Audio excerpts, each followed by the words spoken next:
Bueno, pues vamos a empezar con el tema. Antes de entrar ya en el meollo de la cuestión de la Segunda República, vamos a hacer un pequeño resumen de lo anterior y por qué vino esta Segunda República.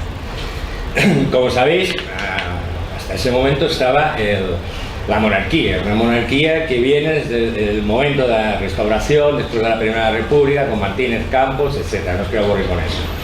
Y esta restauración borbónica con Alfonso XIII como rey.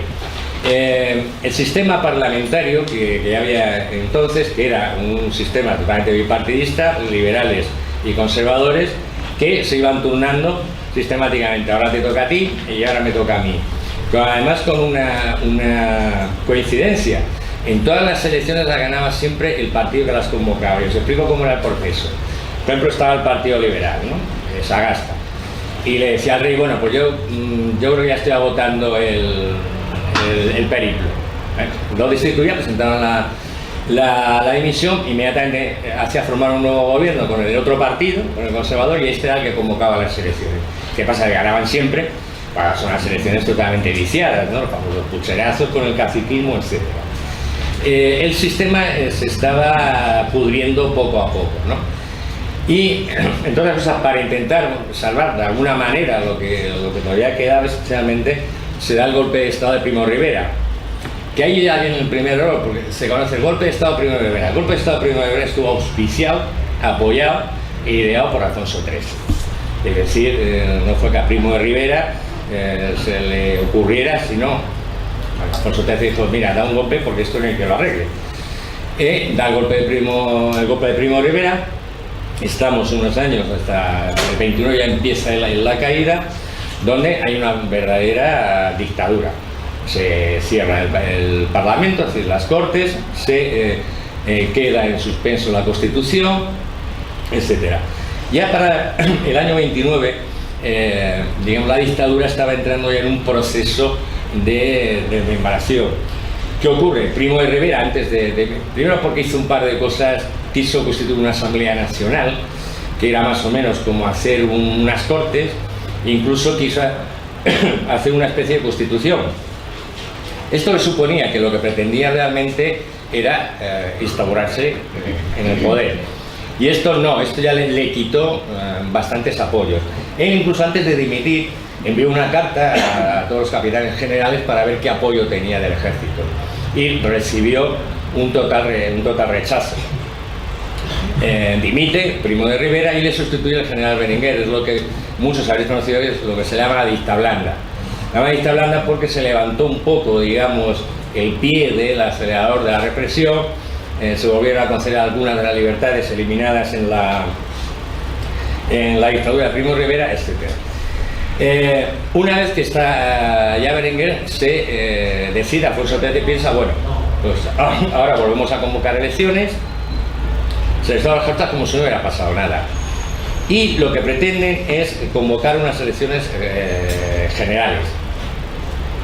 Entonces, entre otras cosas porque pensaban que a ellos les iba a venir mejor que no unas municipales. Se niega gran parte de los entonces, entre otros el conde de Romanones y el marqués de Alucemas, que eran dos pesos pesados, se niegan a hacer esto. Y lo que dicen, además amenazan con dimitir, lo que dicen es que mejor unas municipales.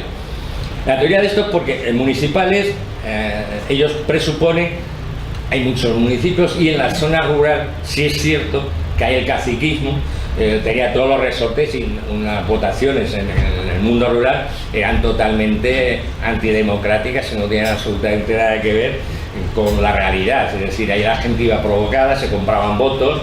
En Andalucía, por ejemplo, en mi tierra, pues era casi un jornalero, sabías que si no votabas a quien te dejara en ese momento el cacique, no te iban a volver a dar trabajo, ¿no? Entonces, ellos pensaban que con esto iban a lograr conseguir vencer, porque con las generales tenían un cierto modo. Bueno, esto no le gusta a Berenguer, Berenguer dimite y le sustituye el almirante Arnal, antiguo abuelo del implícito Arnal, ¿no? Y entonces se preparan unas elecciones municipales. A nivel de los partidos que se presentaban entonces, digamos que hay una especie de conjunción republicano-socialista, que habían salido casi todos del Pacto de San Sebastián, un pacto donde se habían reunido fuerzas republicanas en el año 29, donde habían ya creado unas bases de cómo se iba a hacer o pensar cómo se iba a instaurar la República, qué pasos a seguir, etcétera, etcétera. En este Pacto de San Sebastián están todos los grupos republicanos que había entonces, hay grupos catalanes, pero no está el PSOE. El PSOE como institución no va, sino que sí va Indalecio Prieto, pero a título personal y como observador. Entonces, en esta, digamos, partidos de los que se ven en estas primeras elecciones, pues está el Partido Republicano Radical, ya lo conocéis, el de Alejandro Lerroux, que era un partido que podíamos calificar en aquel momento de centro-derecha, luego se fue escorando bastante a la derecha hasta llegar ya a posiciones, sobre todo cuando en el año 33 se une a la SEDA, posiciones ya muy cercanas al fascismo, ¿no? Estaba el Partido Socialista Obrero Español, que, como os he contado, aunque no participó en el Pacto de San Sebastián, luego sí se adhirió posteriormente. Incluso participó en ese fracaso por mal organizada que fue la sublevación de Jaca. Sublevación de Jaca y Cuatro Vientos. Muchas veces la gente se olvida de Cuatro Vientos también sublevó con Ramón Franco a la cabeza. Es decir, fue uno de los que, Queipo de Llano, también fue uno de los que participó en la sublevación de Jaca. Claro, luego el desarrollo que tuvieron estos dos personajes. Estaba Acción Republicana, era un partido fundado por Azaña en el año 25, que era un partido de intelectuales, ¿no? Estaba él, estaba Ramón Pérez de Ayala, José Giral, Luis Jiménez Asúa, etcétera, ¿no? Y que posteriormente luego se uniría en el año 34 con el Orga, que era un partido autónomo gallego, y otros partidos sí crearon Izquierda Republicana. Estaba la derecha liberal republicana, que era el partido creado por Niceto Alcalá Zamora. Niceto Alcalá Zamora había sido ministro en Alfonso XIII. Junto a él estaba también Miguel Maura, que también había participado, o sea, y también había sido ministro de Alfonso XIII, pero que de alguna forma, cuando vieron el devenir ya de los coletazos de la monarquía, renegaron. Eran de estos que se llamaban monárquicos sin rey, ¿no? Es decir, republicanos de nuevo cuño.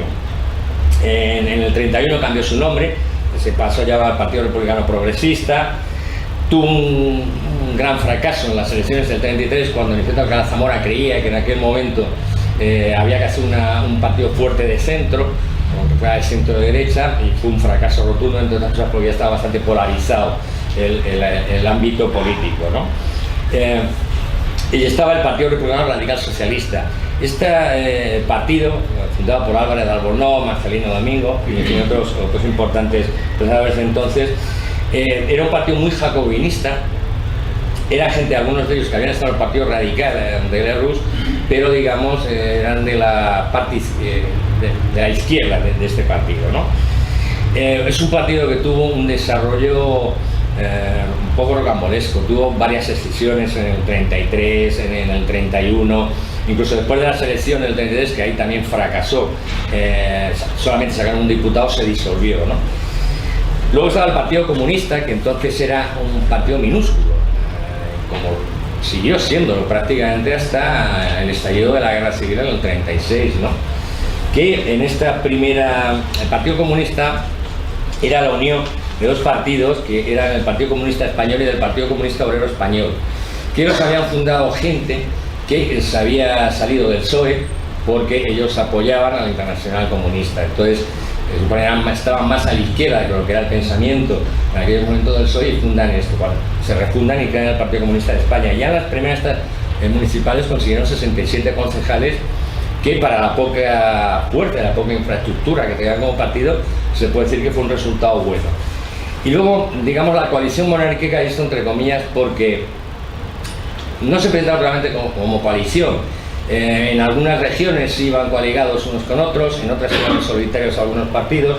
Los principales partidos, digamos, monárquicos eran el Partido Liberal, que es el residuo del famoso, fundado por Sagasta en 1880. Ahí había estado militando Alcalá Zamora, por ejemplo.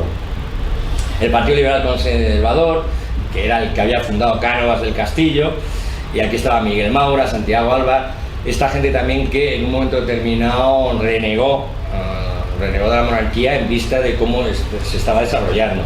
La Unión Monárquica Nacional, esto fue un partido que fundó Primo de Rivera, el padre Miguel Primo de Rivera. Ahí estaba Calvo Sotelo, Ramiro de Maeztu, Antonio Primo de Rivera, que son de los tres principales personajes, se puede decir, como creadores del fascismo en España.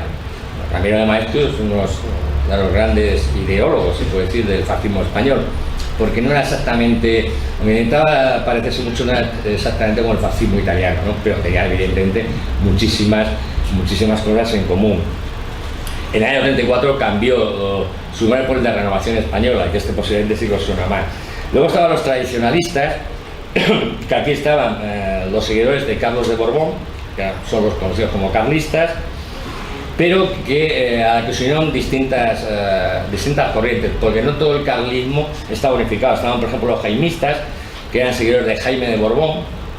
Estaban los mellistas, que eran seguidores de Juan Vázquez de Mella, que era un hombre que estaba bastante enfrentado con Carlos de Borbón.